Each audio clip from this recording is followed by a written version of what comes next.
നടി ലെനയുടെ അമ്മ മരുമകന് കേക്കുണ്ടാക്കി സൽക്കരിക്കുന്നതിന്റെ സന്തോഷ കാരണം മനസ്സിലായോ? കുടുംബം ഒത്തുകൂടി. ആഘോഷം, സന്തോഷം എല്ലാം ചേർന്ന നല്ല നിമിഷങ്ങൾ. രണ്ടാം വിവാഹ വാർഷികം ആഘോഷമാക്കി ലെനയും ഭർത്താവ് പ്രശാന്ത് ബാലകൃഷ്ണനും. അമ്മയുണ്ടാക്കിയ കേക്ക് മുറിച്ചാണ് കുടുംബാംഗങ്ങൾക്കൊപ്പം ഇരുവരും വിവാഹ വാർഷികം ആഘോഷിച്ചത്.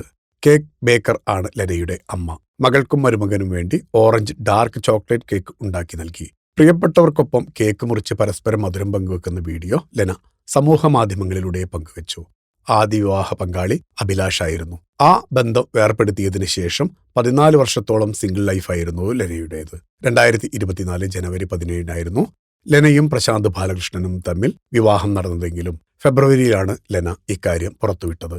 ബാംഗ്ലൂരുവിലെ മല്ലേശ്വരം ക്ഷേത്രത്തിൽ വെച്ചായിരുന്നു വിവാഹം. കഴിഞ്ഞ 10 മാസത്തോളം ലെന ഭർത്താവ് പ്രശാന്ത് ബാലകൃഷ്ണനൊപ്പം അമേരിക്കയിലായിരുന്നു. വിവാഹത്തിന് ശേഷം കരിയറിൽ നിന്ന് ബ്രേക്ക് എടുത്ത ലെന ഇപ്പോൾ വലതുവശത്തെ കള്ളൻ എന്ന സിനിമയിലൂടെ തിരിച്ചെത്തുകയാണ്. വിവാഹ വാർഷികാശംസകളോടെ ഞങ്ങളും ഫിലിം കോട്ട്. നിങ്ങളുടെ കരുത്തിൽ ഞങ്ങൾ ഉയരുകയാണ്. സബ്സ്ക്രൈബേഴ്സ് 10 ലക്ഷം കടന്നിരിക്കുന്നു. സ്വർണ്ണ തളിക നേടാൻ സഹായിച്ചതിന് നന്ദി. നിങ്ങളും ബെൽബട്ടൺ അമർത്തോ. നല്ല വാർത്തകളുടെ നോട്ടിഫിക്കേഷൻ ഉടനെത്തും. വിശ്വസിച്ച് ഒപ്പം നിൽക്കുന്നവർക്ക് ഒരിക്കൽ കൂടി നന്ദി.